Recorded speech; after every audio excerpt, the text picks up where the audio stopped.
अस्सलाम वालेकुम मेरे समझदार पाकिस्तानियों। मेरा नाम रेहान तारिक है और आप मेरा यूट्यूब चैनल और फेसबुक पेज देख रहे हैं। करोड़ दरूद आका दो जहां नबी मेहरबान मोहम्मद मुस्तफ़ा सल्लल्लाहु अलैहि वसल्लम पर। इस दुआ और इस उम्मीद के साथ इस व्लॉग का आगाज करते हैं कि अल्लाह रब्बुल इज़्ज़त इस मुल्क के फैसला साजों के दिलों में समझदार पाकिस्तानियों के लिए नरमी पैदा कर दे। DGISPR लेफ्टिनेंट जनरल अहमद शरीफ की प्रेस कॉन्फ्रेंस के बाद पाकिस्तान तहरीक इंसाफ का भरपूर रद्द-ए-अमल सामने आ गया है, जिसके बाद जनरल बाजवा के समधी साबिर मिट्ठू की बाज़गश भी सुनाई दे रही है। क्योंकि आज DGISPR ने अपनी प्रेस कॉन्फ्रेंस के अंदर लैंड माफिया का जिक्र किया। जब लैंड माफिया का जिक्र किया तो उमर अयूब बोल पड़े, बल्कि बरस पड़े कि लैंड माफिया का अगर आप जिक्र करते हैं तो फिर साबिक chief of the army staff general Bajwa के समधी साबिर मिट्ठू से पूछिए कि लैंड माफिया को किसने फ्लरिश किया पाकिस्तान के अंदर, और लैंड माफिया के पीछे हाथ मजबूत करने वाला दरअसल कौन है। CTD की बात की जा रही है, ATC कोर्ट्स की बात की जा रही है, तो ATC और CTD के मुतालिक जो माजी की हुकूमतें रही हैं उनसे मुतालिक सवाल किया जा रहा है। As far as land mafia is concern, तो क्विकली मैं आपको ये बता दूं कि साबिर मिट्ठू का नाम इसलिए आता है कि साबिर मिट्ठू को जनरल बाजवा का फ्रंट मैन समझा जाता है कि DHA की जितनी फाइलों का काम है, धंधा है प्रॉपर्टी का, रियल एस्टेट का, वो साबिर मिट्ठू जनरल बाजवा का फ्रंट मैन बन के करता रहा, ये इल्जाम लगता रहा है। और फिर आपको याद होगा कि FIA की जानिब से साबिर मिट्ठू को बुलाया गया। हाल ही में एंटी करप्शन की जानिब से साबिर मिट्ठू को तलबी के नोटिस भेजे गए। जब FIA ने नोटिस भेजा था तो FIA ने बाद में माजरत भी कर ली थी, और जाहिर है जब पीछे ताकतवर लोग होते हैं तो फिर कह देते हैं जी वो गलती से हो गया था, तो गलती से हुआ, वो क्लीन चिट दे दी गई। उसके बाद एंटी करप्शन ने बुलाया, और जब जब बुलाया गया एक तासुर दिया गया कि शायद जनरल बाजवा नरगे में आने वाले हैं, लेकिन मुझे फिर वो मशहूर ज़माना ख्वाजा आसिफ का स्टेटमेंट याद आता है कि फौज अपने चीफ की हिफाजत करती है। इसके अलावा उमर अयूब की जानिब से ये वाशगाफ अल्फाज में कहा गया कि आज DGISPR की प्रेस कॉन्फ्रेंस DG की यानी तर्जुमान पाक फौज की प्रेस कॉन्फ्रेंस कम और पीपल्स पार्टी और नून लीग के तर्जुमान की प्रेस कॉन्फ्रेंस ज्यादा दिखाई दे रही थी। आज ही barrister Gauhar was taking on to this pressure. लगता यह है कि इस प्रेस कॉन्फ्रेंस को पाकिस्तान तहरीक इंसाफ ने दिल पे ले लिया है, और वो ये समझ रहे हैं कि ये press conference particularly Pakistan Tehreek Insaf के अगेंस्ट की गई थी। मैं आपको ये बता दूं, मैं पहले भी अपने एनालिसिस में बता चुका हूं कि जहां ये प्रेस कॉन्फ्रेंस तहरीक इंसाफ के अगेंस्ट थी, जिसको सियासी माफिया कहा गया, जिसको डिजिटल दहशतगर्द कहा गया, जिसको उन्होंने क्राइम और टेरर नेक्सस कहा कि क्राइम और टेरर नेक्सस यहां है, ये डिजिटल दहशतगर्द है, ये सियासी माफिया है, और फिर ये कहा गया कि इनके अगेंस्ट जब 9 मई के जो मुल्जिमान है या मुजरिमान है, मुजरिमानी कहते हैं वो, और रियासत इकट्ठी नहीं चल सकती जब तक इनको मनतकी अंजाम तक नहीं पहुंचाया जाता, तब तक मामला आगे नहीं बढ़ेंगे, इसमें कोई दो राय नहीं है। आज ही हमने एक छापा देखा भी, और उस हवाले से वजारत दाखिला का मौक़िफ़ भी सामने आ गया कि जो अहमद वकास जंजुआ है उसको पकड़ने के लिए पाकिस्तान तहरीक इंसाफ के मरकजी सेक्रेटेरिएट इस्लामाबाद पर छापा मारा गया था। हालांकि CTD उसको प्रोड्यूस करके 7 रोज का जिस्मानी रिमांड ले चुकी थी, और CTD ये कह रही है कि इसके पास एक्सप्लोसिव मटीरियल था, ये को खुद कुछ हमला करने जा रहा था, को बम धमाका, ये को बम शम बना रहा था, एक्सप्लोसिव बना रहा था। और फिर वजारत दाखिला तो अब ये कह रही है कि असल में ये क्योंकि मीडिया कोऑर्डिनेटर था, और ये जो तमाम तर प्रोपेगेंडा बन रहा था यहाँ से और इंटरनेशनली ऑपरेट हो रहा था, ये सारा कुछ यहाँ से हो रहा था, तो तमाम तर जो हमने सब्सटैंशियल एविडेंसेस है वो कलेक्ट कर लिया, और ये एविडेंस काफी होगी पाकिस्तान तहरीक इंसाफ पे पाबंदी लगाने के लिए। और साथ ही आज DGISPR की प्रेस कॉन्फ्रेंस हो गई और उसमें डिजिटल दहशतगर्दी की बात हो गई, तो इसका मतलब है तैयारी तो की जा रही है। मैं सिर्फ इतना कहना चाहता हूँ कि ये पाकिस्तान तहरीक इंसाफ के अगेंस्ट तो जहाँ चार्जशीट है वहाँ है, ये चार्जशीट और पॉलिटिकल पार्टीज के अगेंस्ट भी है। आज DGISPR की प्रेस कॉन्फ्रेंस को तहरीक इंसाफ के दोस्तों से मैं कहूंगा जरा तवज्जो से सुने। ये पाकिस्तान मुस्लिम लीग नून के अगेंस्ट भी चार्जशीट है, ये पाकिस्तान पीपल्स पार्टी के अगेंस्ट भी चार्जशीट है, दो बड़ी पॉलिटिकल पार्टीज के अगेंस्ट, पर्टिकुलरली जो मुल्क में रूल करती रही हैं। आप नॉन कस्टम पेड गाड़ियों की बात कर लें, तेल स्मगलिंग की बात कर रहे हैं, गैर रजिस्टर्ड मदारिस की बात कर लें, आप क्रिमिनल जस्टिस सिस्टम के ऊपर सवाल उठा रहे हैं, आप नेक्टा के को फॉल ना करने पर सवाल उठा लें, आप नेशनल एक्शन प्लान की 14 नुकात पे अमल दरामद ना करने पर सवाल उठा लें, ये माजी की हुकूमतें करती रही हैं।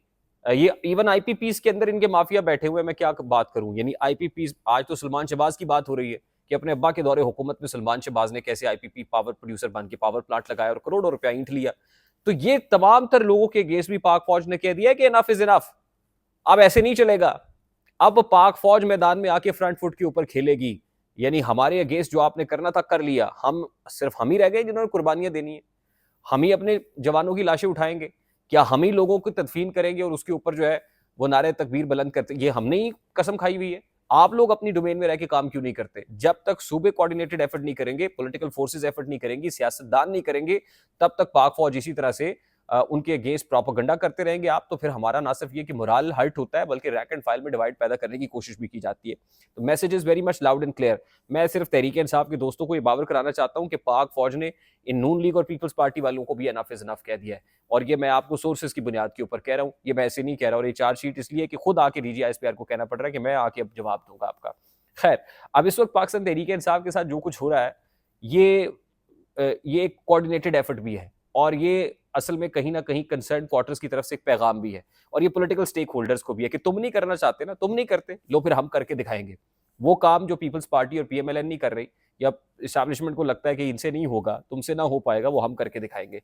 तो अब प्रैक्टिकली उन्होंने करने का फैसला कर लिया है। दूसरी बात यह है कि पाकिस्तान तहरीक इंसाफ को जरा विजिलेंट लेना पड़ेगा अपनी लीगल डोमेन के अंदर भी। पाकिस्तान तहरीक इंसाफ ने आज सबसे पहले तो रेफरेंस दायर करने का फैसला किया कि हम रेफरेंस दायर करेंगे अगेंस्ट चीफ इलेक्शन कमिश्नर और इलेक्शन कमीशन के मेंबरान में, और ये टास्क बैरिस्टर अली जफर के पास है। और मैंने सुबह बताया था कि बैरिस्टर अली जफर की जो है वो सुप्रीम कोर्ट पहुंचने की तैयारियां मुकम्मल भी हो गई थी कि रेफरेंस को फाइल करेंगे। दूसरा, chief justice Islamabad high court justice Aamir Farooq के अगेंस्ट आप रेफरेंस दायर करने जा रहे हैं, और उसकी जो बुनियाद है वो ये बनाई जा रही है कि टीरियन वाइट केस का जो फैसला इस्लामाबाद हाई कोर्ट था, उसके बेंच को, फैसला देने वाले बेंच को आमिर फारूक साहब ने तहलील कर दिया था। अब PTI के दोस्तों को, नादान दोस्तों को ये भी समझना चाहिए कि भाई आपके यानी इमरान खान साहब के जो केसेस हैं, majority of them are right in front of justice Aamir Farooq साहब, यानी आमिर फारूक के बेंच में लगने केसेस, और आमिर फारूक के अगेंस्ट आप रेफरेंस लेके आ रहे हैं। तो क्या आप समझते हैं कि यहाँ से, लेकिन स्ट्रैटेजी ये भी हो सकती है कि प्रेशराइज करें शायद आमिर फारूक साहब, और दूसरा ये कि कल को अगर अगेंस्ट भी आते हैं तो फिर चार्जशीट हो। लेकिन ये बड़ा बारीक नुक्ता होगा कि एक तरफ आप उसी जज के अगेंस्ट रेफरेंस लेके आ रहे हैं, और वही जज जो है आपके मेजॉरिटी ऑफ योर केसेस सुनने जा रहा है। तो क्या आपको कोई रिलीफ मिलेगा, या यहाँ पर भी तकलीफ ही तकलीफ होगी? और तीसरा अहम मामला जो बड़ी बारीक चाल सलमान अकरम राजा साहब ने चली है, और वो ये है कि जस्टिस काजी फाजीसा पर अदम एतमाद से पहले उन्होंने ये जो बेंचेस की तश्कील वाला मामला और जजेस कमेटी है ना, इसके ऊपर सवाल उठा दिया है। इसमें बहुत बड़ा जो है वो क्वेश्चन ऑब्जेक्शन रेज कर दिया गया है।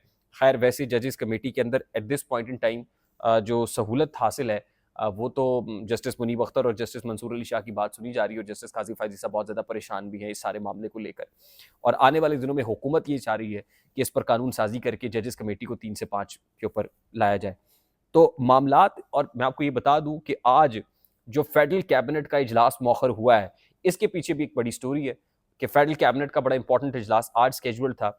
अब आज का इजलास मौखर हुआ है, पेंडिंग हुआ है, और उससे पहले DGISPR की प्रेस कॉन्फ्रेंस हो गई है। तो आप ये समझ लीजिए कि कहीं ना कहीं फौजी अस्करी हलकों के अंदर कोई ना कोई परेशानी, कम अज कम ये पॉलिटिकल स्टेक होल्डर्स की तरफ से, हुकूमत की तरफ से जरूर है, कि जिसमें अभी तक पीपल्स पार्टी ऑन बोर्ड नहीं है आर्टिकल 6 लगाने के मामले पर, और PTI पर पाबंदी लगाने के मामले पर। PTI, पीपल्स पार्टी दोनों विकेट के दोनों तरफ खेल रही है, सियासत कर रही है, भरपूर सियासत कर रही है, जिसकी वजह से शहबाज शरीफ साहब परेशान है।